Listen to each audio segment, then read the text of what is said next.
This is Ed Robertson, and this is the Mountain and Prairie Podcast, where I introduce you to some of the innovative individuals who are shaping the future of the American West.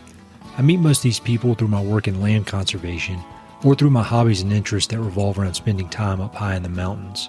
My guests include ranchers, writers, entrepreneurs, conservationists, athletes, artists, adventurers, pretty much anyone who's doing important work, has an interesting story, and loves the American West. My guest today is Daniel Anderson. Daniel is a Montana native and founder of the Common Ground Project, a nature-based retreat, hiking, and camping experience in which small groups of people from around the world share adventure, education, and conversation. Located on Daniel's family ranch in the heart of Montana's renowned Tom Miner Basin, the Common Ground Project seeks to strengthen connections between people, wildlife, and the stunning landscapes of the American West. As you'll hear, Daniel and his family's multi-generational commitment to community and holistic land stewardship make them the perfect people to pass along the wisdom they've gained from the land and life in the Rockies. To call Daniel's personal story fascinating would be quite an understatement. Born in Missoula and raised in the Tom Miner Basin, Daniel attended boarding school back east and graduated from college with a degree in engineering.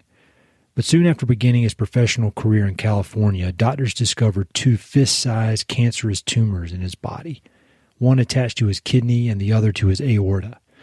The cancer diagnosis, subsequent treatment, and his return to health sharpened Daniel's focus on the importance of helping and connecting with others, and also led him on a 10-year journey of rigorous personal spiritual work.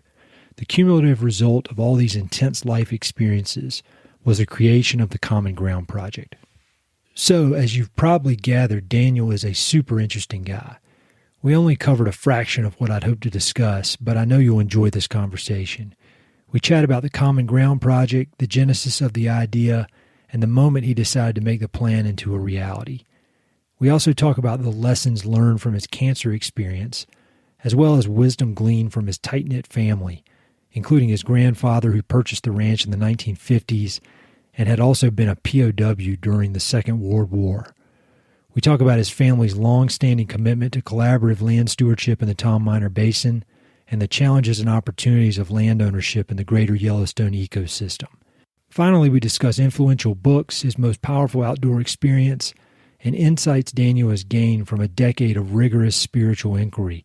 I encourage you to check out the Common Ground Project online, and if the mission speaks to you, consider donating to their Indiegogo campaign. Links to everything are in the episode notes. Thanks so much for listening, and I hope you enjoy this fun conversation with Daniel Anderson.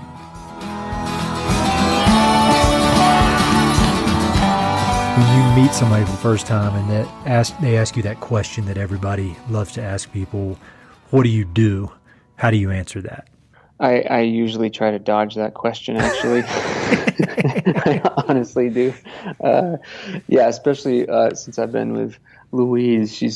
It's so clear for her, and she's so great. She's like, I'm a photographer, and she's really good at it. And so they're like, oh, and Daniel, what do you do? I'm like, well, I kind of do a variety pack of things at the moment. So, but to answer the question, I still, to pay bills and such, I still work in construction and trades. I've done that for the better part of 15 years. I contribute to work at the ranch in Tom Miner Basin all year round if I can, as much as I can. And, I do a variety of crafty things as well. Like on occasion, I'll build a picture frame for sale. I'm a licensed drone pilot. I've worked a variety of different projects flying drones, which is kind of interesting. And as of recent, I'm the founder of the Common Ground Project. That's awesome. And all of that would give us about 8 hours of podcast. So you're going to have to come back for multiple rounds so we can cover it all because it's all super interesting. I guess I want to talk a lot about the Common Ground Project, obviously, but maybe the best way to get to that is to kind of set the stage as to the landscape where your ranch is and where the Common Ground Project will be taking place. And so could you just maybe talk a little bit about the Tom Miner Basin and the landscape and just kind of where that lies in the modern day American West? Yeah, definitely. So Tom Miner Basin, I understand you have a large audience if I were to say that in Montana, a lot of people would be like, "Oh, gee, I know Tom Miner Basin. Yeah, I've heard of that place." But I get it. So yeah, it's Tom Miner is located in southwest Montana. It's right on the outskirts of Yellowstone National Park in the northwest corner. And so from a visual standpoint, I'm a little biased because I grew up there, admittedly, but it really is one of the most beautiful landscapes in this country, and arguably one of the more beautiful landscapes in the world. Historically, Tom Miner Basin was basically a big volcano that blew its top, and it filled up with a glacier, and that glacier slowly carved its way north into Paradise Valley, which is just literally just miles down, and from the ranch you can look into Paradise Valley as you're looking north. So when you visualize that landscape, I mean, it's up high. You've got these like really rugged, steep, rocky outcroppings and mountaintops that then drop into massive timbered areas, really big, vast, steep mountainscapes and hillsides that can clear out and then, get maybe covered in sage that then drops into these really, really stunning and kind of magical rolling hills with aspen groves and these high alpine meadows with crazy lush grasses. And, I know I'm making it sound pretty romantic, but truth is, it really is. Tom Miner is just a stunning place visually, and it's really not all that big of a basin. So when you're in it, you really feel like you're in this place. It's like this a bowl that's just sort of holding you. It's probably about as good as I can get in explaining what it looks like and where it is. No, I think that's a great description. And I think you saying that you grew up there, I think a lot of times when people grow up somewhere, they're jaded on the place. When I lived in Jackson Hole, there are people that had grown up there, and they look at the Tetons and just kind of, just keep going, no big deal. And so I think the fact that 34 years later, it's still as stunning as it was, from your first memory of it, I think that says a lot. And I can confirm that I've never been in the basin, but Paradise Valley is one of the most beautiful places I've ever been. And I haven't spent enough time there, but I'll come up there and visit you guys. This will be a good excuse. Yeah, you definitely are welcome to. Please do. So the basin and a lot of the greater Yellowstone ecosystem, I guess, is kind of this ground zero for so many different competing interests in the West. And on the Mountain and Prairie Book Club, we read a book called American Wolf by Nate Blakesley. And I think that touched on one of the issues, which is wolves. And then there's just general, grizzly bears. And then there's the ranching contingent. There's the hunting contingent. There's tourism. So you've got all these different groups that compete, and they collaborate as well. But there's just a lot of different things going on that all kind of overlap in that area. So can you maybe talk a little bit about the ranching operations there in the basin, and maybe what your family's ranch is like and what some of the other ranches around are like? Sure. Yeah. So Tom Miner Basin, the locals where we live call it the Upper Basin. Once you get up there, you can really tell you're in this sort of Upper Basin. So there's 5 landowners in the Upper Basin, and of the landowners, there certainly are ranchers, people who are producing beef, and some of it's grass-fed beef. And there's also guest ranches, that sort of more of a dude-style ranch, I guess you could say. There's an outfitter who, also has, they too produce beef. And then there's what we would call absentee landowners, great people who, have come from somewhere else and have this affinity to these beautiful places and have the ability to own land. So they're also a part of that community, although they're not there all the time. They certainly are active members in the community, and that's it from sort of the people who live there standpoint. To your point about these different factions of ranchers or landowners, maybe with different interests, and wolves and grizzlies and tourism and all that. Tom Miner has become, in some respects, a bit of a role model to how community can come together, despite the varying interests and or perspectives of the world. So there are definitely challenges, I'll put it that way, and it's dynamic, it's complicated. It can get more and more complicated. It probably will as we go into the future, but the foundation is really pretty sweet because all of that community has come together. And I'm sure we're going to talk about this, but, like Tom Miner Basin Association is a platform that community has been able to come together and share their individual concerns on behalf of the collective. And that collective isn't just people. That collective is also the wildlife, which is really, really powerful. Yeah, that is. So why do you think that particular group of people in that particular landscape were able to figure out this kind of collaborative way to make it work? Whereas it seems like at least the stuff that gets a lot of attention throughout the West is people fighting. And maybe there are other examples of places like Tom Miner where people have figured out how to make it work and it's just not interesting press or it doesn't get clicks. But it seems like you guys are really just kind of a case study of the best case scenario of how people can work together. Why do you think that is? Just progressive landowners, people get along, they trust each other, a small number of landowners maybe, everybody knows each other. What is the reason for that? I'd say both of those are reasons for that. There's probably a whole variety pack of reasons. It is a small community. There, for the most part, people have been there for a long time. The Anderson family, and my grandfather, and so our sort of lineage, if you look at it that way, it is the oldest family in the basin now. But that being said, the people know each other really well, and we've all been neighbors for quite a while. And I would pay a lot of credit honestly to my sister Malou and my brother's wife Hillary in spearheading that association and making it come to life. The idea had certainly been tossed around in a variety of different ways over the years, but nobody actually really had the gusto to follow through with it, like Malou and Hillary. And they were the ones who really got it started. From there, of course, then it started to grow, and the connection between the neighborhood and the neighbors it matured, especially in the face of growing challenges or these issues that, like, a great example is the wolf.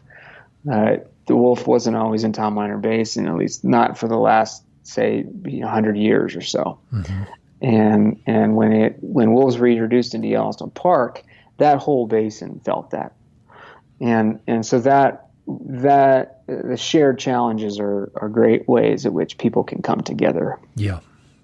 So that's great. And I love that, not only that it has happened, but that it's gotten press, because before you and I were even introduced, I knew about the Tom Miner Basin. I'd read a good bit about it, and I think especially in these times where so many people seem to be at odds, it's cool to have this shining example of how you can make it work. And I would imagine that your family and other families have had to make sacrifices. You haven't gotten everything exactly your way every time, but in the end, you've got this great community there where it sounds like it's a win-win-win for everybody. The ranching, the business, the wildlife. I mean, do you think that's a correct way to look at it?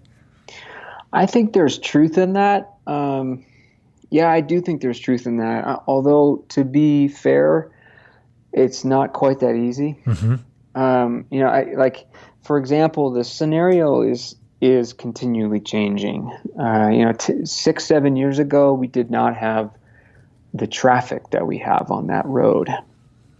That we do now, and that's raised its own set of challenges that not everybody in Tom Miner, looks at the same way. Some people definitely have ideas in terms of how to deal with that other people just don't agree with. So it's not always just win-win-win. It's a struggle to continually bring people together and say, how can we not to play on the words with the common ground, but how can we find this common ground? How can we collaborate? And what is it that we stand for as a community? Because ultimately, Tom Miner Basin is definitely on the map. And there's a double-edged sword with that, honestly. As a kid, we didn't have wolves. We had grizzly bears, but we didn't even have that many grizzly bears growing up. And I mean, bear spray didn't even come for quite a few years. There was, as a kid, I remember running around the hills without any bear spray, and so these issues, it's been an evolution for us. And I think ultimately it's a matter of looking at our values individually and as a community and continually circling back to those. As it goes with wildlife, it's not always a win for wildlife either. Right? Mm-hmm. We have learned some hard lessons in terms of how we manage ourselves. And in the wake of that process, animals have been hurt. So, a really, really good example of that is super relevant and current is that, a few years back, there was a sow grizzly bear with 2 cubs in the fall who she was killed by a hunter accidentally. I mean, it was one of those just bad situations that can happen in this type of landscape. And in the end, mother was killed, and these 2 cubs were really young. And we were talking with biologists and specialists, and nobody thought that these 2 cubs were gonna make it through that first winter, and they did.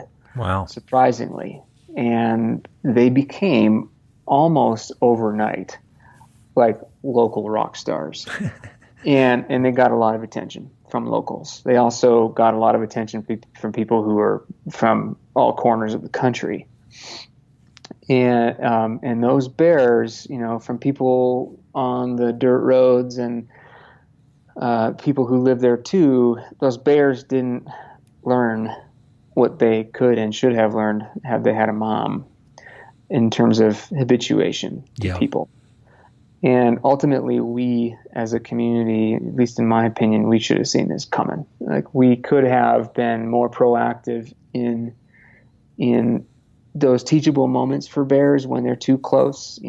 There's lessons that they can learn, and we should have been more proactive too with how we store bird seed and dog food and keeping them off our porches, literally. And ultimately, in the end, this last fall, those 2 bears meandered further north into Paradise Valley, found themselves into a number of garbage cans and in places where people really weren't comfortable with grizzly bears, and both of them were killed. And so, which is really sad. To me, that's just like, dang it, something that we could have prevented. Ultimately, I think we could have, and we can't control it all. But again, to the point, it's not always a win-win-win. I think overall, it's a really good system, and people are, aligned with each other, which is paramount. And the values are certainly showing themselves to be really beneficial for the overall system, not just the individual or the family. Yeah, I really appreciate that perspective. And I think we were talking about this a little bit before we started recording, but the cool thing about these podcasts is that you have time to really discuss these things in depth. And, I've read a few articles, and it's all written real nicely and makes everything out to sound great. And the reality is if there was a secret formula and if it were easy, there wouldn't be any conflict anywhere and everybody would win. And so I think it's very good for people to hear that you guys are held up as this case study of how it can work, but it's still hard as hell. And there's still challenges, and you're having to readjust and, make different concessions here and there. And so I think that's a real valuable thing for people to hear, that even the people that are, quote, the best, you're busting your ass to stay, to make it work. So I appreciate that. How did your family end up there? Yeah, we ended up, I pay it all to Grandpa and Grandma on my father's side of the family. My grandfather both my grandparents moved to Montana in 1952 in Paradise Valley. And from where? from Kenosha, Wisconsin, from the Midwest. Cool. So my grandfather, he really interesting family. Both my grandparents, really interesting families. But the story of him coming to Montana is kind of a heartthrob because he was a bomber pilot in World War II, and he was shot down over Italy.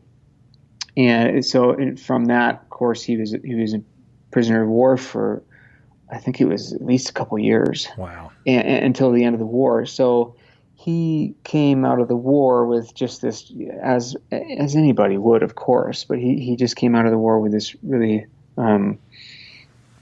powerful transition that he had yet to experience. And back then, I don't think back then we even recognized this concept of post-traumatic stress, but looking at it now, like I would pretty confidently say that Grandpa Andy had some version of that.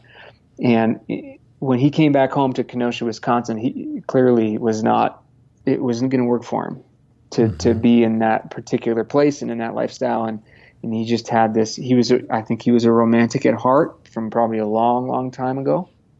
And he had this yearning to experience this sort of rural Western lifestyle, and this rancher-esque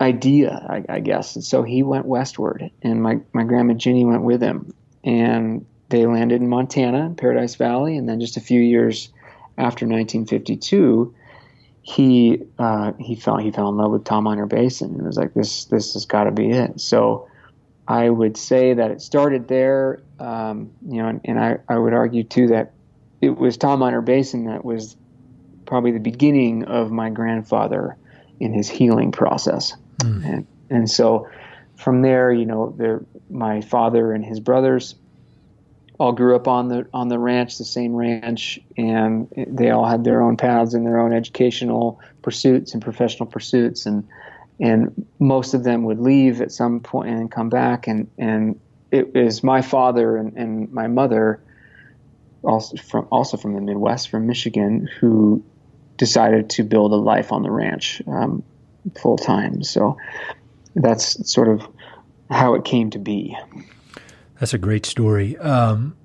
So you spent, I know you told me you were born in Missoula, and then how old were you when you were at the ranch full time? It was, from second grade on. Oh, wow. About. I mean, we actually lived in Big Timber, Montana, briefly for a couple years. It was I was so young that I have memories, but they're not very clear. Most of my childhood and into middle school and some of my high school time as well was in Tom Miner Basin. Although I went to boarding school in Connecticut. Where'd you go? For 4 years. I went to Kent in Connecticut, and it was a great school. Major culture shock, that's for sure. Coming from chasing sheep in the hillsides to all these crazy accents like New Jersey and Boston and New York, and it was just like, whoa, these people are crazy.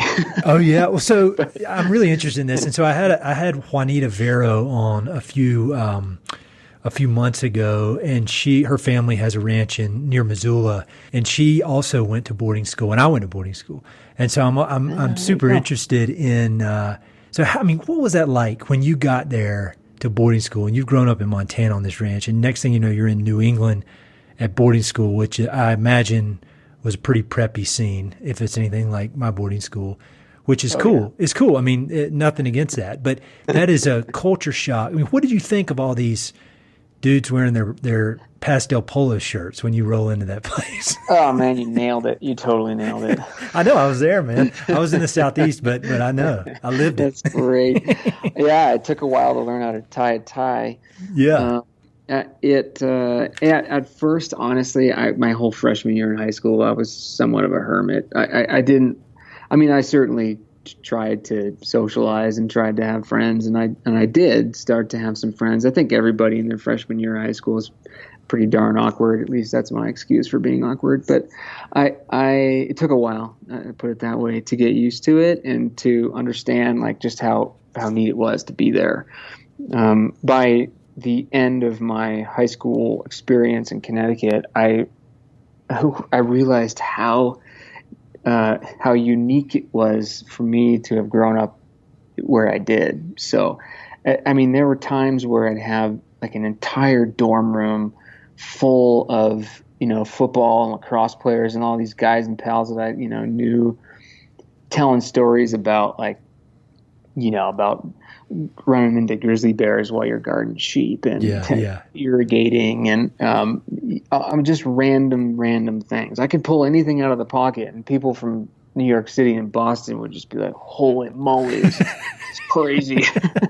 So it ended up being a really, really great way to start sharing stories and then of course with that too, I mean I always, my family it's been like this for years, I insisted that people come out, stay with us in the summers. So I had friends come visit from the East Coast who just loved coming to Montana and spending life on the ranch for 2 or 3 weeks. I had a buddy out for almost a whole month one summer, just working on the ranch, and just doing our thing. And that was really where it became special, realizing just how awesome it was that I got to spend that time in Connecticut and still have these roots in Montana that are clearly so deep. Are you still pretty good friends with your boarding school friends?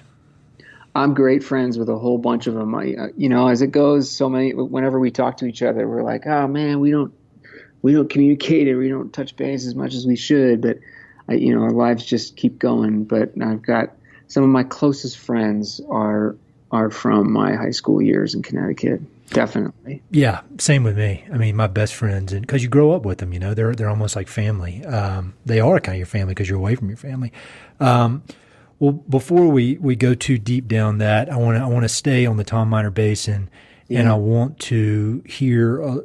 Let's go ahead and talk about the Common Ground Project, because that's one of the things I really want people to be sure that they understand and learn about. And it's really an unbelievably exciting project. It combines so many things that I'm interested in, and it just in this unbelievable landscape. So can you just kind of give us a primer on the project and where things stand? Definitely, yeah. Thank you for giving me the chance to share it too. It's really special. So Common Ground Project is something that I brainchilded a few years ago, and then started to collaborate a few ideas with my father in terms of visioning what this could be. And what it is now is we are creating an immersive camping, guided, nature-based experience that we're going to host at our ranch in Tom Miner Basin for small groups of people. Ideally, these people are from all over the world. And this type of experience is educational at its core. It's definitely, there's elements of recreation and adventure, because of course you're in this wild landscape and wildlife watching and understanding the wildlife biology of the place, the history of the place, the landscape itself, how it became the shape that it is. So, I mean, there's a lot of educational components. At the same time, the intention is that what we can do here is create a space for people to bridge culturally through sharing an immersive experience in nature and in a wild place. And it certainly isn't anything unique just to Tom Miner Basin, but I think if you get 10 people around a campfire for 5 days and you throw in hiking and equine assisted therapy and facilitated discussions and guest presenters who are like wildlife biologists and geologists and historians and people like our mutual friend Becca Frucht, who can come in and say, like, this is how you tell your story, and this is how we can learn about each other through the power of storytelling. I mean, in 5 days, you've got a really, really neat connection of people and potentially something that can then be integrated elsewhere in our lives. It's not about just coming out to Montana and having a good time for 5 days. It's like, how can we really learn from each other and take this somewhere else? So that's Common Ground Project in a nutshell. A facilitated nature-based experience, literally camping in teepees on the Anderson Ranch. So, and I'll link to your webpage, and you've got a great video on your fundraising website. Now, there are links to everything on the page, so people can click through. So I have a million ideas a day of things that I think would be cool, and I would imagine you do too. What was the point where this idea you decided, all right, we got to make this thing a reality? Because it's a big difference between having a cool idea and actually making it work and starting to go out and raise money and really put the plans into action. So was there a specific moment where you decided, all right, we got to do this, or was it more kind of a slow burn over time and it built up? It was both. I won't go into the slow burn because the slow burn was in the range of 20 years. But there was a moment that I just immediately could tell myself this has to happen. I'm doing this. And it was 3 years ago. I was working on the ranch as a range rider. And I actually had I was in Boston early that summer, a friend's wedding. And in the process of the wedding, we met these great people and met these two young women about the same age, one from New York City and one from Kansas City, both inner city kids from the city, grew up in the city, and they are, independent enough and able enough now to like go and travel the country. And they're like, oh yeah, well, so our thing is we pick a place on the map and we just go once a year at least. So my buddies and I were like, well, geez, have you ever been to Montana? And they're like, no, of course not. We've never been to Montana. What is that place? Is that still a territory? We're like, all right, this is it. You have to come to Montana. And they came. They came that same summer.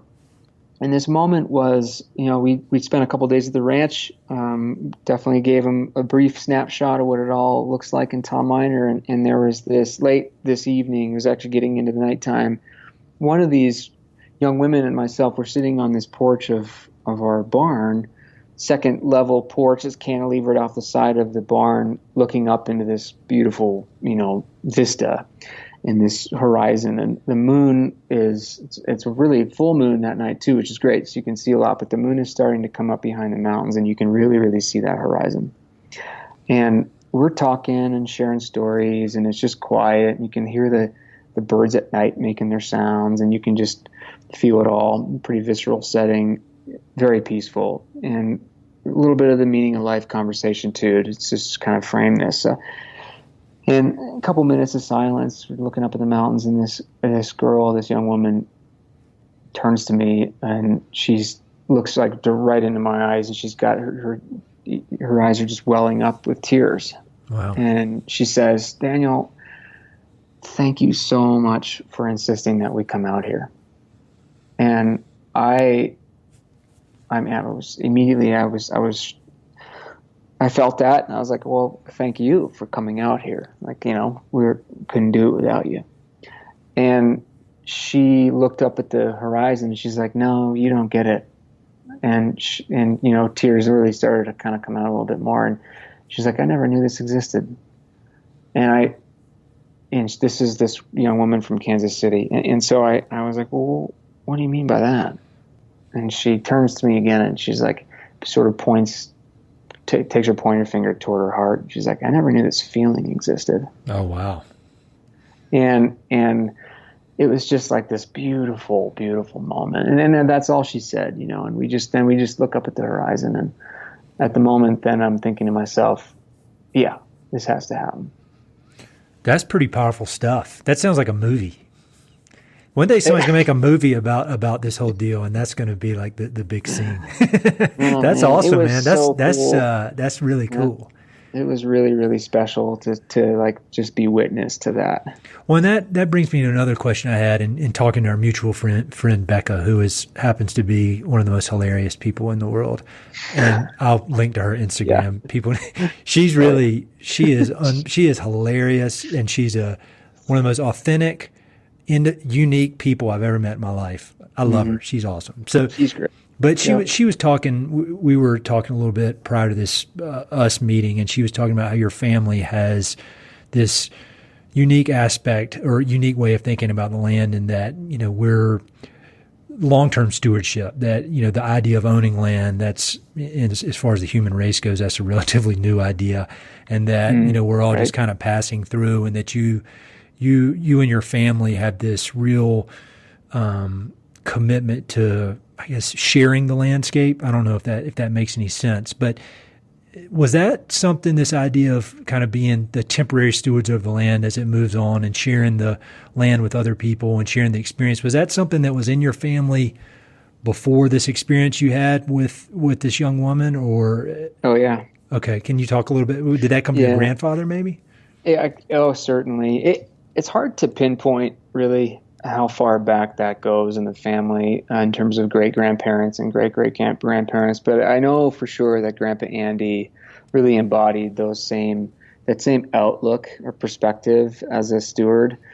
Even growing up, I remember just being in my elementary years of, sitting around the dinner table, and Mom and Dad would talk about like, well, we just consider this timeline. We're really here for just a small little speck on it. Mm-hmm. And do we really own it? Not really. It's maybe on paper we do, and it's our responsibility to ultimately be the best stewards that we possibly can while we're here. Because why would you do anything otherwise, right? I mean, that was basically the message from younger years, and I know that was passed down from Grandpa Andy. One thing I would add to the stewardship ideals, so to speak, is that, from Grandpa Andy and my father and my grandmother and my parents and my siblings and all, so many of us, we feel like if you look at something specific on the landscape, whether it's a tree or a bush or an animal, we try to look at it at least in this lens of it has intrinsic value. Mm-hmm. It's not necessarily something that is ours to own or ours to benefit from. Understandably, we have to pay attention to all the elements of sustainability, and that is, environmental, social, economic, and financial is a part of that. But it's not this sort of, I don't want to play too heavily into the hunting world, but it's really not from this predatory standpoint. It's more of this romantic standpoint of just having a really deep appreciation for the place and all of its inhabitants, and that we're part of that system. And that ultimately was the foundation for our stewardship model as a family. And from there, as the community grows naturally, and especially in Tom Miner Basin, it is turned into this, it's the foundation surely, but it's turned into this aspect of trying to move the conversation or the values from I and me to us and we. Mm-hmm. Trying to remove our own interests, if possible, for the betterment of the entire system and all the relationships that are going on. And that's definitely people to people, but it also is very much people to place. So, and that includes wildlife and anything that you can put your eyes on as you walk through a landscape. So that's kind of where we are now. That's ultimately the foundation did come probably from Grandpa Andy. So you've got that in your DNA, really. But have there been any books or films or resources that you can think of for you personally that you could recommend to other people that have helped you kind of hone that instinct that you have of stewardship? Any books that have played a big role in that you could recommend? I think so. I mean, growing up, there was one particular book that really was pivotal for me as a early 20s guy, and that is Ishmael from Daniel Quinn. Mm-hmm. I've actually read it now. I've read it a handful of times now. And last time I read it, I just basically cruised through it in a long weekend. It's a fairly easy read, but it's pretty powerful and profound. And it's one of those kind of books that puts exactly what I just said into just a different context, in a different way of telling that story. I would say for any young person listening to this right now, young being anywhere from teens all the way into late 20s, I just would grab that book and just read it. And maybe it doesn't speak to you the way it did for me, but that one for sure, that amplified a lot of my own kind of bringing me into my own voice, I guess I would say, when I was in my early 20s. But aside from that, a lot of books that just in the last few years. Like I actually had a list of books written out, and I was going to talk about them, and then I looked on your website with all these awesome books that you have listed. And I'm like, oh, geez, they're all there. Nice. You got so many good books, man. But so I ended up going back to the arsenal, and like Richard Louv's Last Child in the Woods. It even says it like right on the cover. It's like an absolute must read for parents. Really? It literally is what it says in quotes. I'll read that. I need all the help I can get on that, in that front. Last Child in the Woods, Saving Our Children from Nature Deficit Disorder. Oh, I've heard of that book. Yeah, I've heard of that book. It's a darn good read. There's a lot there for sure. It's really informational. Another book though that has helped in some of this sort of philosophical way of looking at stewardship is titled Presence. Mm-hmm. Human Purpose in the Field of the Future. I mean, that's heavy and heady. But Peter Senge kind of leads the charge. Joseph Jaworski. There's 4 authors that contribute to that. But really, really good book when you consider this sort of the context of stewardship and how we as people kind of understand our role in society as well as in the larger aspects of life. Those are great, and they're not on the website, so I'll add them. And for people listening, I'll have links to all this stuff. So if you're driving a car right now, don't be writing down these books. Just go to the website later. So you've got a great team in place with the Common Ground Project, both people that are working on it full time, and then partners and supporters, and some of whom have actually been on this podcast before. And we were talking before we started recording about what a small world it is. Can you just talk a little bit about this great team that you've assembled? Yeah, definitely. The team, so the inner core for Common Ground Project started with my father and I, and my sister Malou quickly jumped on board. She and I are the 2 siblings closest in age. She lives on the ranch full time, and she's just, I'm biased, of course. She's my sister. She's a great human being, ultimately. She's a beautiful person, and she's got a lot of really, really powerful ways of relating to horses in her own story and her own kind of experience, and that's what she's bringing into this core is this equine assisted aspect of relationships. So aside from Dad and Malou, and Dad is really my grounding rod, and just totally transparent, Dad is like my greatest hero. Mm-hmm. So the 2 of them is where we started, and from there, a really dear friend Melissa Danino, who I seriously can't put words to how talented this human being is on a creative standpoint. She is just like, I'm blown away. She continually shows up just like home run after home run after home run. And you ask her to do something, or you ask her, are you interested in doing this? And she's like, yep, I can do that. And literally within days, there you have it. So like Melissa drew up the logo that we have for the Common Ground Project. She mapped out the website in large and created all of that. She's helping me really as sort of a creative content director in many ways, how to visualize and help, capture this idea of Common Ground Project. So she's there. She's 100% in, and like she's literally turned into sort of my right-hand person.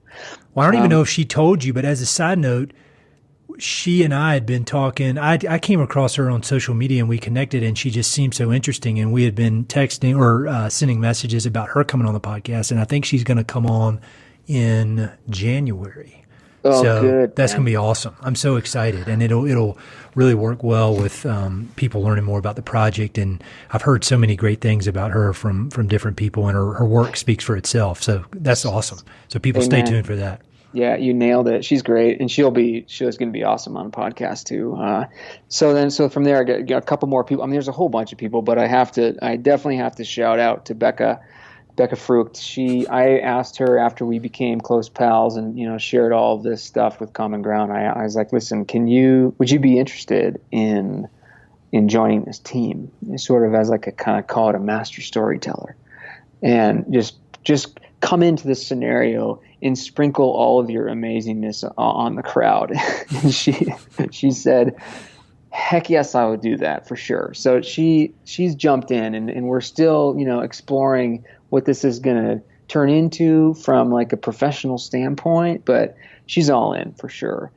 And lastly, I mean, as this goes, Louise Johns, she's my girlfriend, partner, ultimately the most beautiful person I've ever known. And she has this way with a camera that is just like, I'm like, holy geez, she's super talented, and she's provided all of the visual details and pictures that we have so far for, like, on our website, and also helped me she's helped me by guiding me along the way with what imagery can do, from a storytelling standpoint. She comes at it with a lot of integrity and a deep, deep appreciation for people and place, and she gets it. So as a partner, I just couldn't be luckier. And then also to co-create this idea with Common Ground Project. And we're scheming, although I'm not going to talk about it just yet, but we are definitely scheming together about some programs in the future that we could house through the Common Ground Project. So last but not least is Louise Johns, of course. Yes. Well, that's how individually any of those people, if they were just doing it themselves, it'd be exciting. But the fact that you're all working together and combining all your different strengths, I mean, that's huge. And it is. I'm very excited. I mean, it's just really, really cool, and it just makes sense. And it, for my personal selfish interest, I'm super interested in what you're doing. So I do have to. I'm going to cut you off just real quick. Go. I also have to pay credit to my sister's husband, Dre, mm-hmm. who lives on the ranch full time. He and I, as I started to create this idea, this concept, he and I would hike together a lot on the ranch, both day and night. We would hike and share our perspectives of the world. And he was one of the grounding rods, similar to the way my dad has been, in sort of pushing me and propelling me and saying, you're on to something, do it, man. Like you've got this. And he also is like, and you just say when. I'm going to help in any way I possibly can. So I know that Dre, from his capacity as a person who's creative as well as just really handy, he's going to for sure be a person that contributes to the Common Ground Project in the future in probably a myriad ways. So yeah, I can close with that. But all-star team, man. Good work on that. So what is your can you talk a little bit about your fundraising goal and how people can either contribute or spread the word? How can people get involved? Yeah, that's great. Thank you. So the fundraising is through Indiegogo. We've put a pretty high target out there.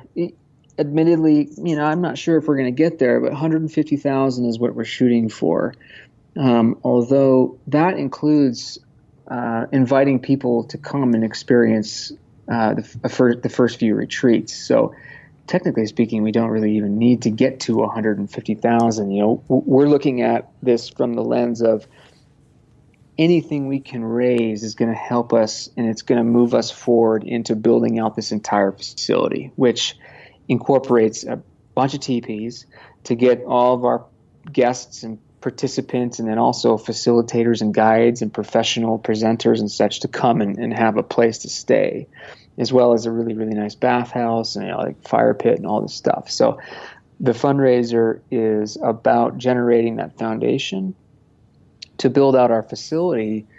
But it's also more than just that, and this is how people can engage. I mean, if you can't come to Montana by experiencing one of our retreats, then you can still be a part of this experience in some way by helping, if it resonates with you, by helping share the kind of principles that we're trying to espouse.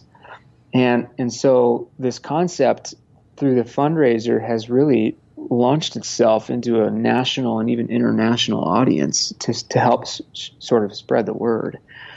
And that word really has distilled into one fairly simple message, which I can't help but think is about as appropriate as it gets considering the world that we're in right now, especially politically. Mm-hmm. And the message is we are more connected than we are divided.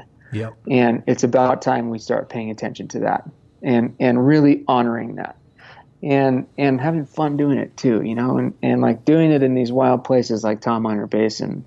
So the Indiegogo crowdfunder is sort of a twofold purpose. One is definitely generating some income to build out facilities that will enable us to really get going with this. And the other is about just sharing virtues and values and connecting with people. And it doesn't really have to do with raising money. It just has to do with creating meaningful connections between people and beautiful wild places.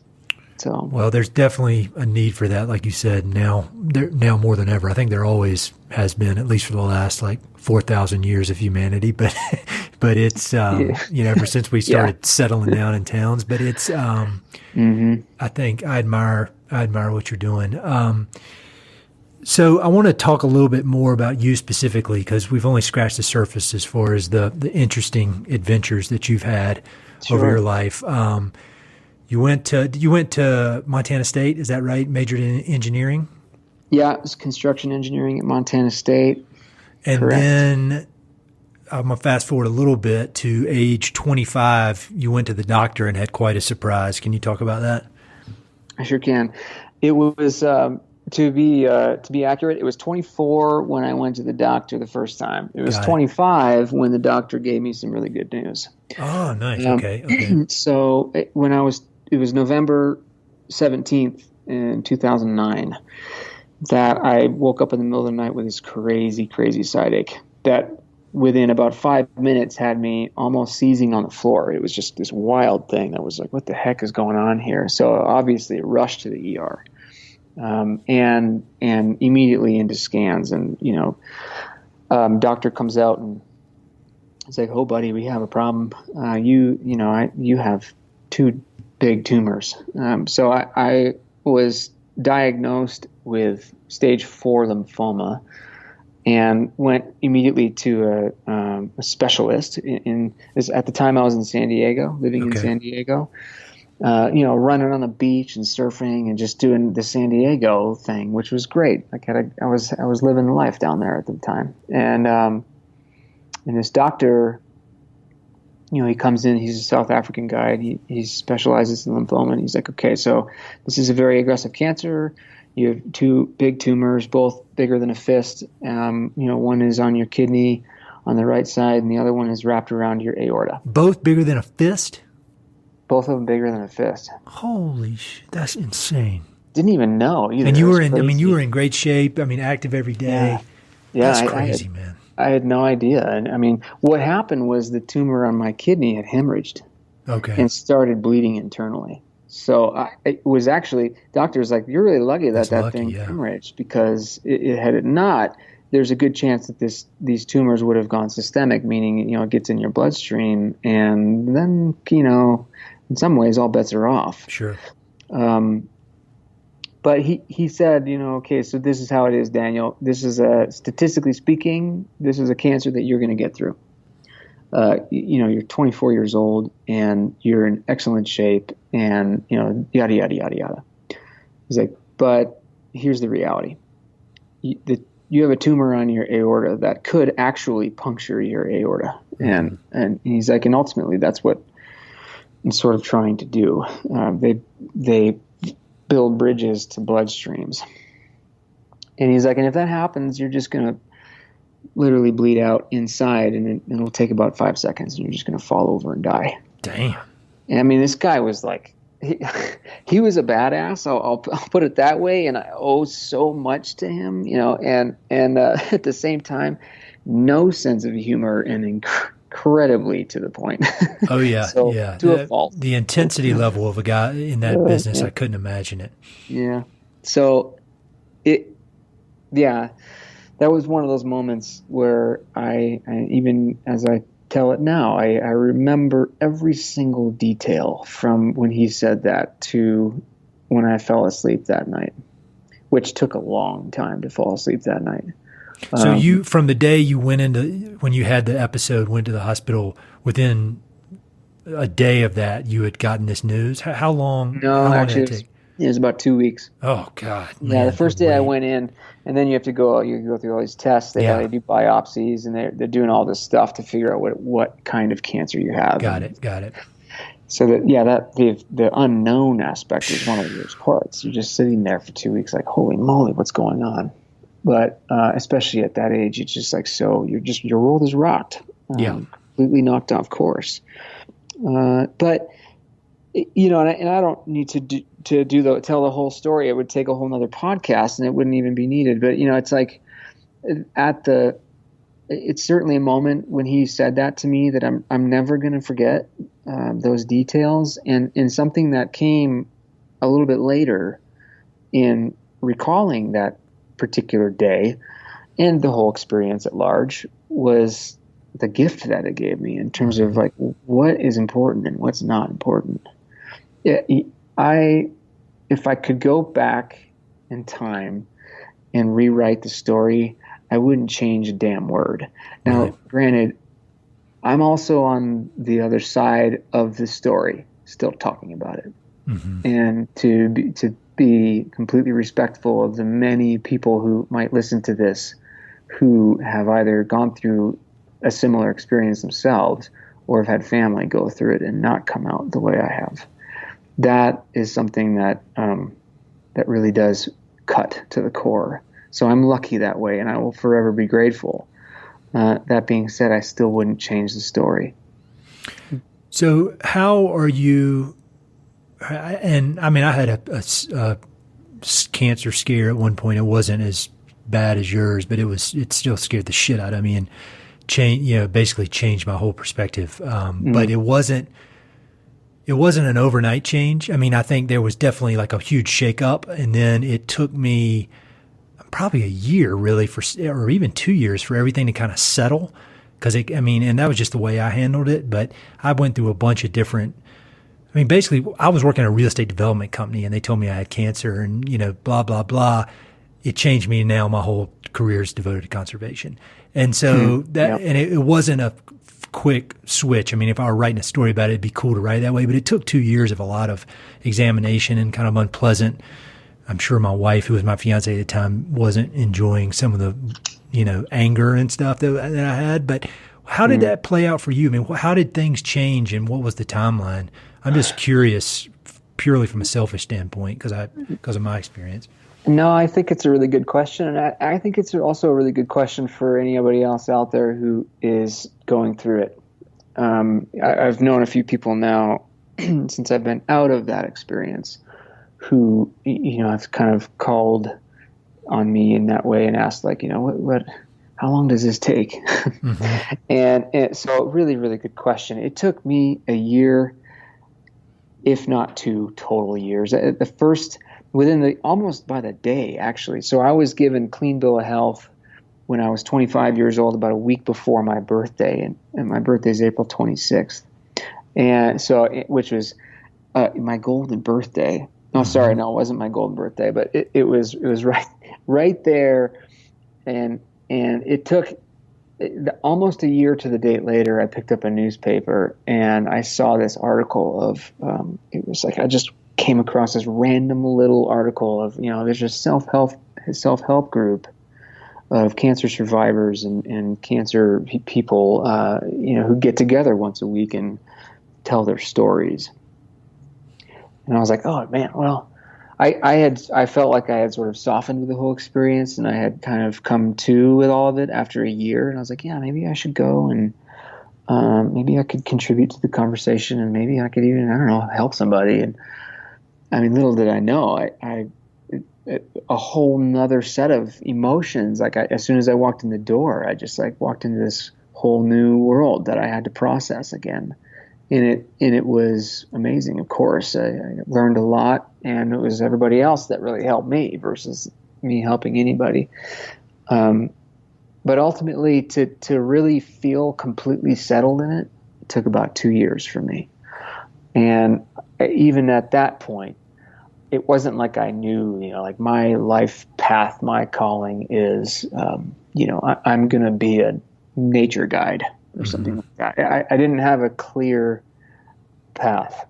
I just knew very, very clearly and confidently of how it affirmed how much I appreciate people and how much I appreciate the relationships that I've created with people, how much I appreciate nature, of course, and my upbringing, and how much just in general I appreciate of all the details.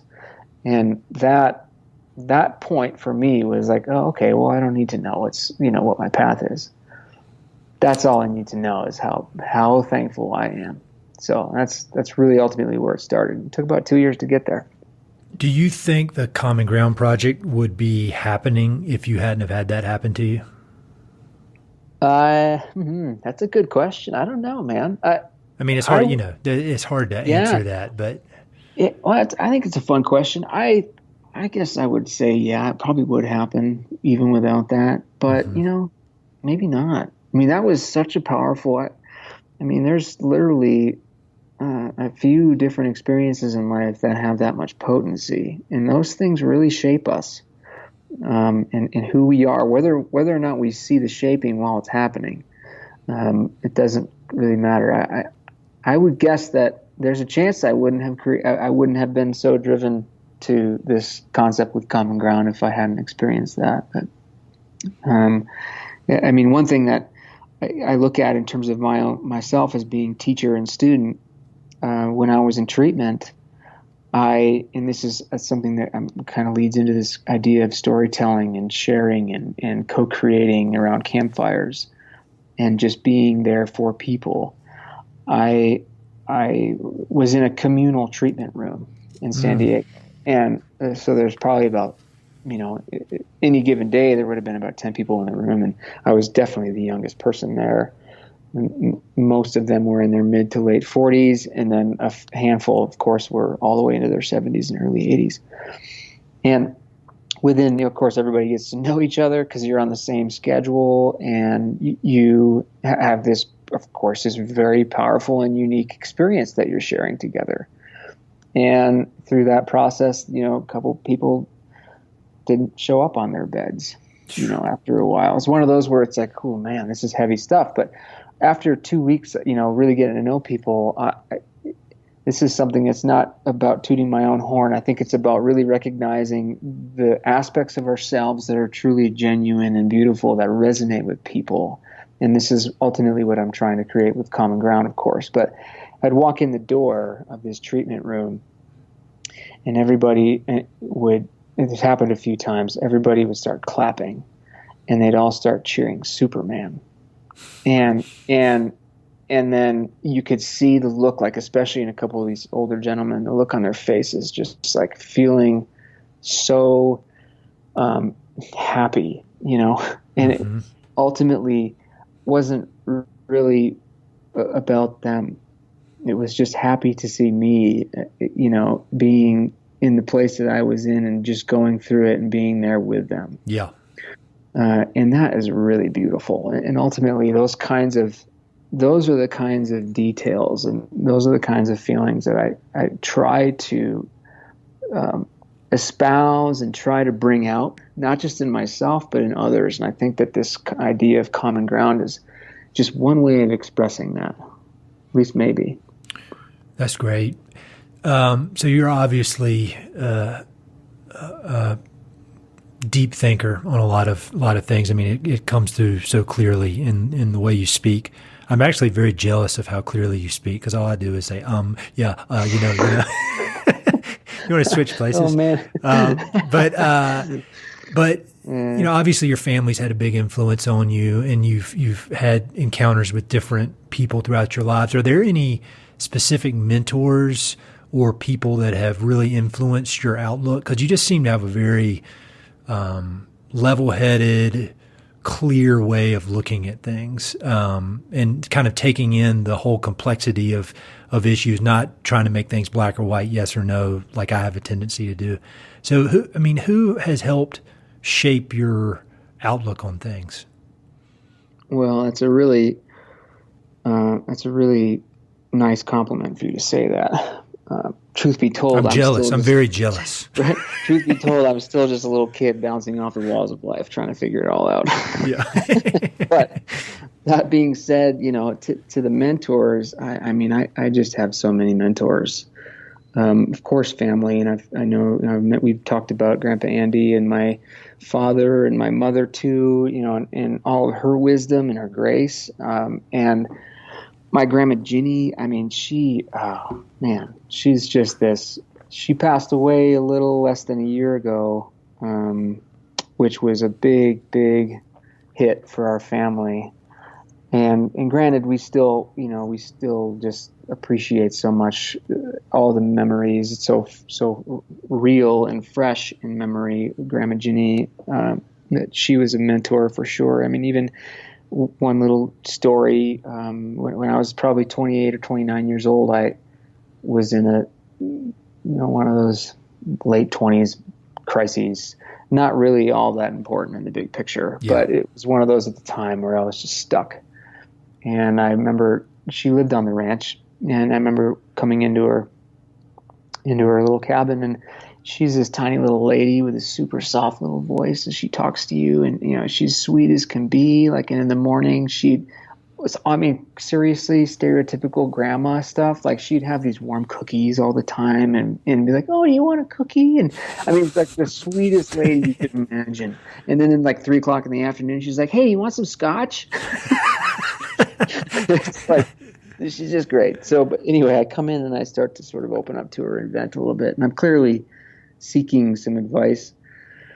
And so mentorship, she looks up at me, and I'm standing there, and she comes and she puts her hands on my shoulders. She puts her hands all the way up my shoulders, and she looks up into my eyes, and she starts to tear up a little bit. And she says, "Oh dear, all you need to do is be you." It was like, it makes me think of some of my buddies who are like, "Do you, boo? Just do." But Grandma Ginny said it in this way that just pulls the heartstrings. But it's trivial and simple, but it's so real and profound at the same time. And I kind of just checked myself, I guess, the moment, and I smiled, and I was like, "Yeah, you're so right, Grandma. This stuff really isn't important. Thank you for that." And so, family mentors, but, aside from that, I've met some really, really interesting people along the way, and I can't pay homage to anybody in particular for the people I've met. But in my mid-20s, 10 years ago, I met a Peruvian shaman who clearly turned into a mentor almost within minutes. And from there, met a variety, over the course of 10 years of exploring what kind of teachings that world can offer. Met some really powerful spiritual healers, teachers, thought workers, philosophers, educators, politicians, corporate people. Some people, individuals from all over the planet who have been drawn into that world in a spiritual sense from their own calling. Have, once you're in it, or once you at least step into that field with people, and it doesn't have to be a Peruvian shaman. It literally can just, like we're doing with Common Ground, it can be a campfire with other people. But once you step into that world, you immediately create connections with people that you can't put words to. And the elders that I have spent time with in that work have taught me so much about not just myself and opening me up to my own self and teaching me how to get out of my own way and all these different really complex ways of looking at our own, like who we are and what is it, what's the purpose and what's the meaning. And not everybody thinks that way, but I certainly do. Aside from the social side of it, man, these folks have taught me a tremendous amount about our connection to nature and what that means for not just ourselves individually, but for our entire civilization.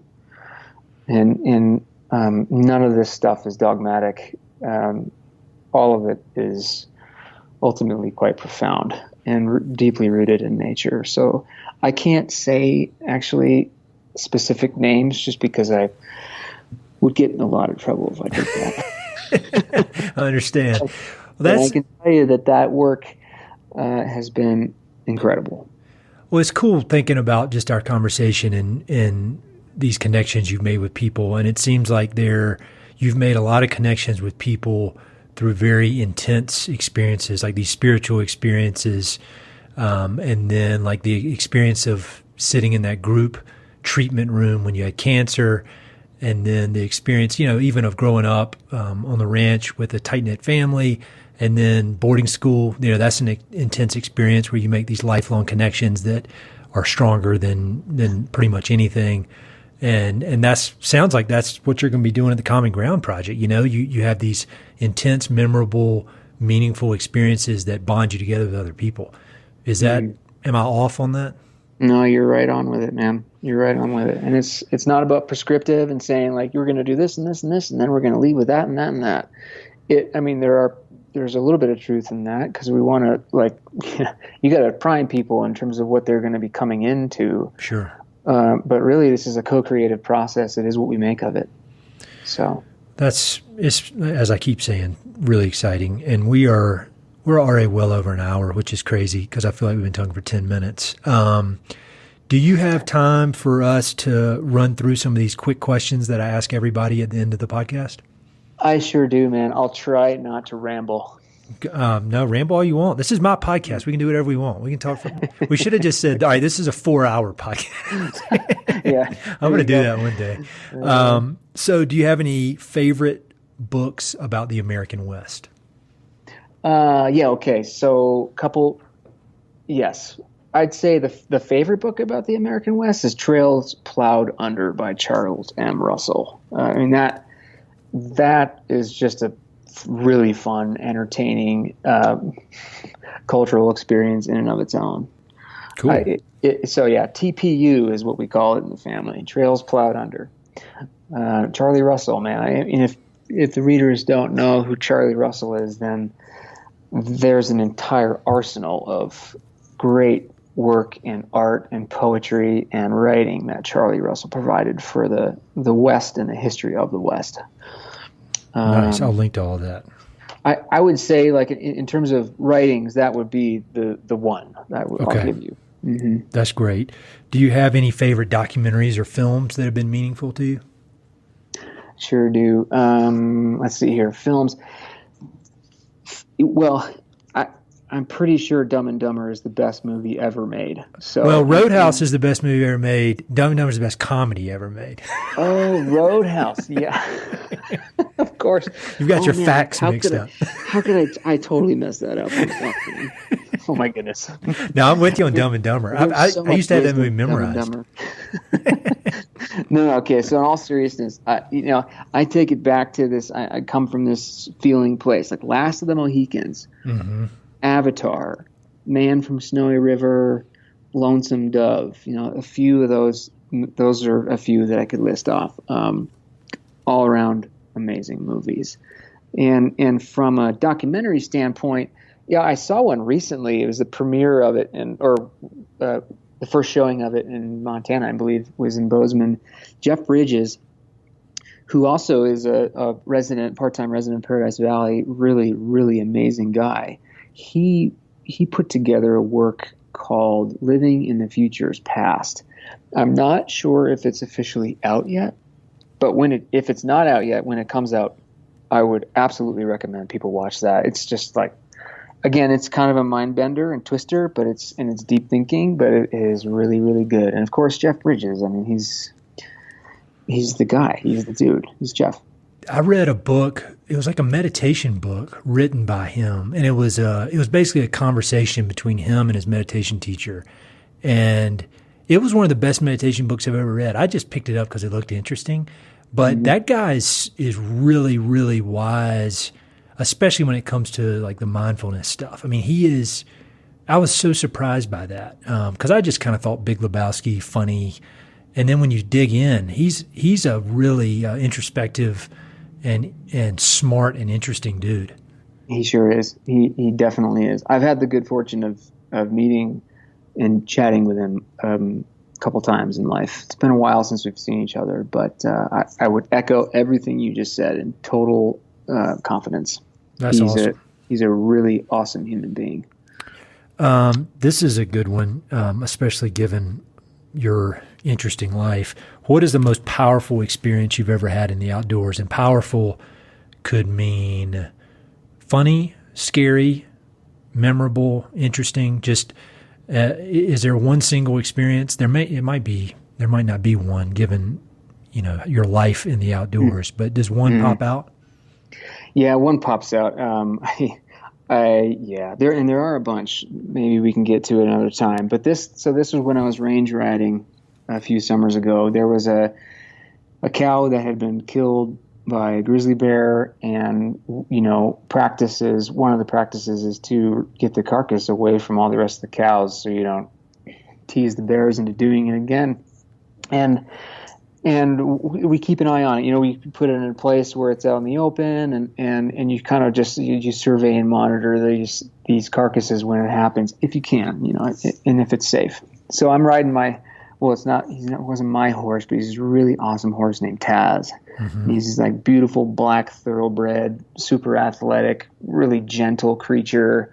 And I've got with me and Taz one of our family dogs, Sage, who's an Alaskan Husky rescued from like way north, small village in Alaska. And she is just, to put it blunt, she is just a badass when it comes to messing with grizzly bears. So I circle around this big carcass out of sight and come up onto this hill from about, I'd say it's in the range of 50 yards, maybe more away. And it was day 3. So most of the carcass had been eaten.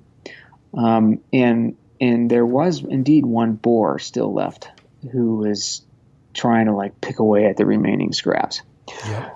And so Taz and I we're up on this hillside, and the boar immediately sees us, and he acknowledges that we're there and doesn't show any sign of aggression, nor does he show any iota of being frightened or concerned. So he just like keeps like ambling about, and he's finding a couple of little scraps here and there, but pretty much everything on that carcass was gone. And Sage is like, oh my goodness, this is great. So she runs like 100 miles an hour just right down into that scene and starts running circles around this grizzly bear, just messing with him. And he is just like, he's getting frustrated. You can tell he's getting annoyed. He tries to like lunge at her, and she dodges him, and just you can see this huge smile on her face, just like laughing the whole time. And she's sort of like barking in these like weird noises, just totally messing with him.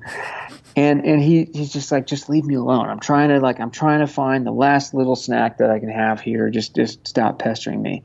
And he's like sits down on his butt, and he's like picking away at some bone. He's sort of like sitting upright, and Sage runs behind him and turns her back toward him from like maybe just 5 feet away, and starts to kick dirt all over the back of him with her feet. Like, how dogs like will kick dirt on their poo after they go like that. She's going all out. And you can see dirt flying in the air, and it's like hitting him in the back of his head. And you can just see the look on his face. He's getting just pissed. He's furious, but he can't do anything.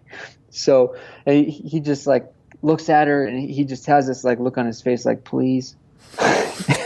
and she's like, fine. Okay. So literally it was just like that. She just was like, okay, fine. You're on your own. But here's how this is the best part of the story. So there was a few people up there when they dropped the carcass off the first day, and somebody had a banana that must have been like squished in a bag or something. I don't know. But anyway, it was on the ground. and it was a full banana. And I didn't realize that, but I was close enough to see like this bear kind of, he gets up, he starts to amble around, and he's like, okay, well, I'm heading out. There's nothing left here. And he's walking away from his carcass, and then you like see him like do a double take. And he pauses, and he's like, wait a minute, what the heck is that? He reaches over and he grabs this banana.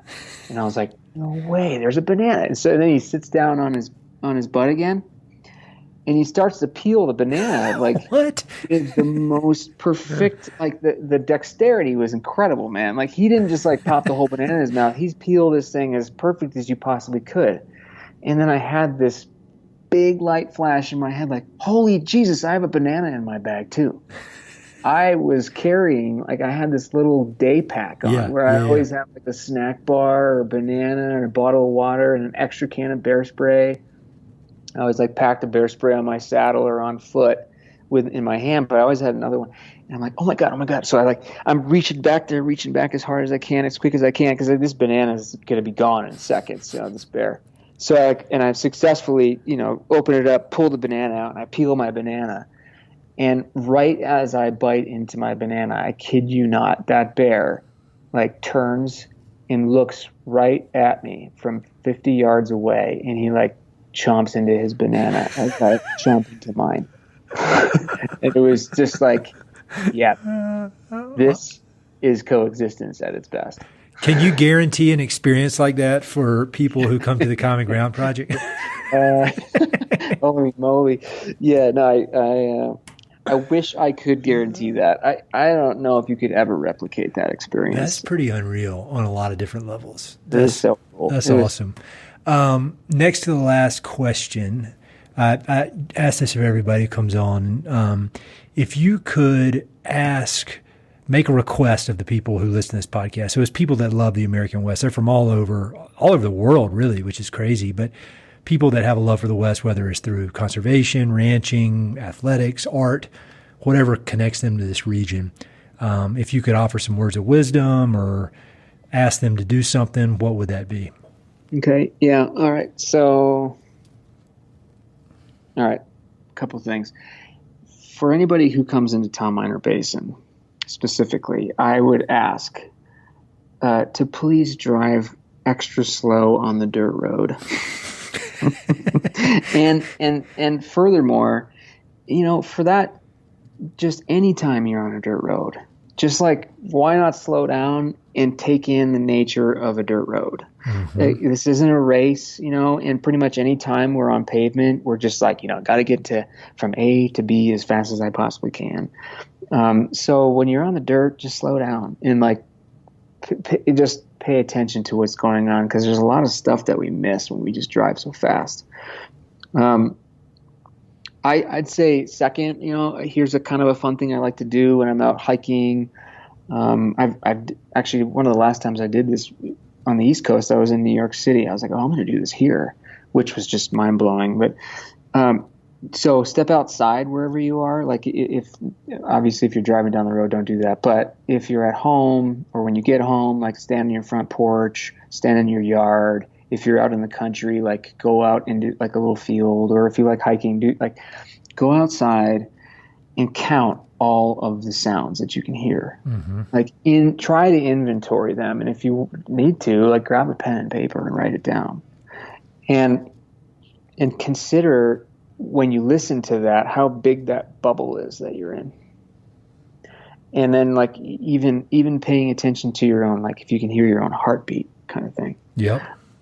When you're in nature, it's really cool. Like when you're totally immersed out in wild places, it's really fun to do this practice, because you can actually push yourself to listen farther and farther and farther away. And then when you do it enough, you can push yourself to feel farther and farther away. It's not necessarily just about inventorying the sounds. It's inventorying the feelings.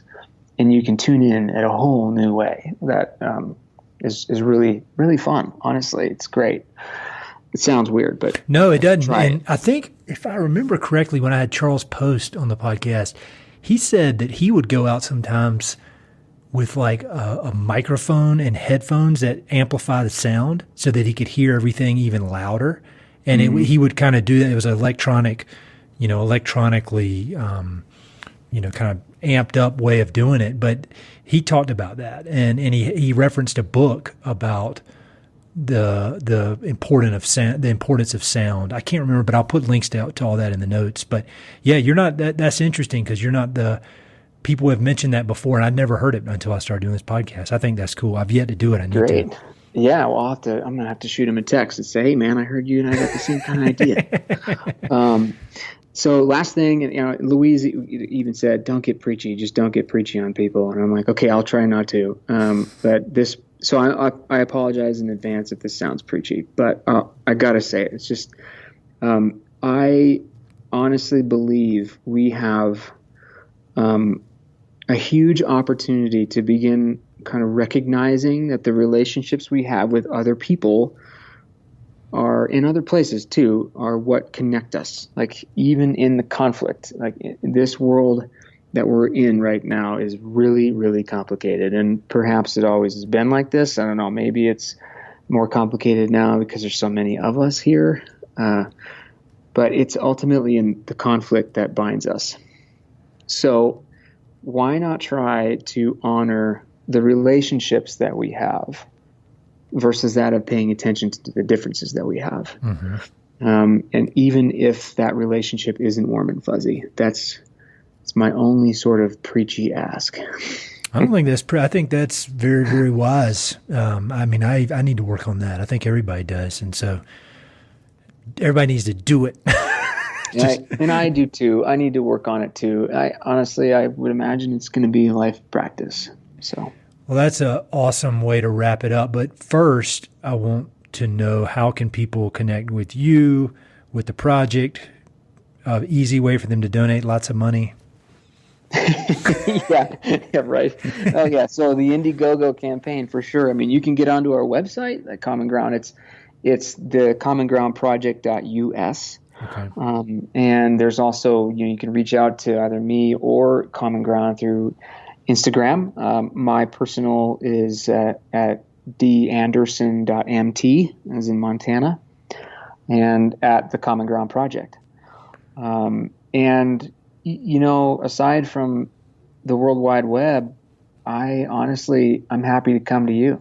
Like, I don't know how that would look, but we could have the conversation and we could figure it out. So that's a really good way of connecting, I think, is just getting FaceTime. It's one of the best ways, right? Yeah, definitely. Well, I'll look forward to FaceTime with you when I come up there to visit. But I really appreciate you taking the time to do this, and I'm excited to get this out so everybody can hear it. But thank you so much for everything you're doing. Yeah, and thank you, Ed. One quick thing I got to say to everybody. I know I mentioned this to you when we were talking off record, but I just want everybody else to know out there, and I'm sorry if I'm blowing smoke up your ass, Ed, but seriously, your work is really important. You know what you're doing here with all the people that you've hosted before is something we definitely need more of. And so thank you, man, for bringing your talents and your passions and amplifying the voices of so many really cool people. I'm definitely honored to be a part of this community that you've created. Well, man, I appreciate that. That means a lot. And I still I can't convince myself of that, but hearing nice comments like that definitely helps. So I really appreciate it. And keep up the good work, man. Hey, thank you. Hey, it's Ed again. Thanks so much for listening to the podcast, and thanks for listening to that particular episode. I hope you enjoyed it. Before you go, I've got 3 quick things. Number 1, if you like the podcast, please do me a huge favor. Either pass it along to a friend who may be interested, share it on your social media, or go to iTunes and give it a 5-star review. All those things would mean a lot to me, and they would really help to spread the word about the podcast. Number 2, if you've listened to many of these episodes, you know that I love reading and I love talking about books. Every other month, I send out a quick email with a few books that I've recently read and highly recommend. The subjects are varied, but they're pretty much all nonfiction with an emphasis on history, biographies, adventure narratives, and topics related to the American West. There are no sales pitches for ranches, no spam, no other kind of nonsense, just books.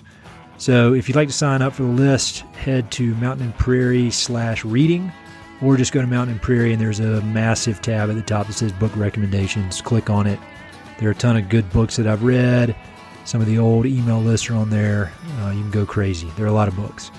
And finally, if you know anyone I should interview for the podcast, please don't hesitate to reach out and let me know. All my contact info is at mountainandprairie.com, and I'm on all the social media stuff, Facebook, Twitter, Instagram, blah, blah, blah. So feel free to reach out. I'd love to have some recommendations and suggestions of interesting people I should meet. All right, that's it. Thanks for listening. Talk to you soon.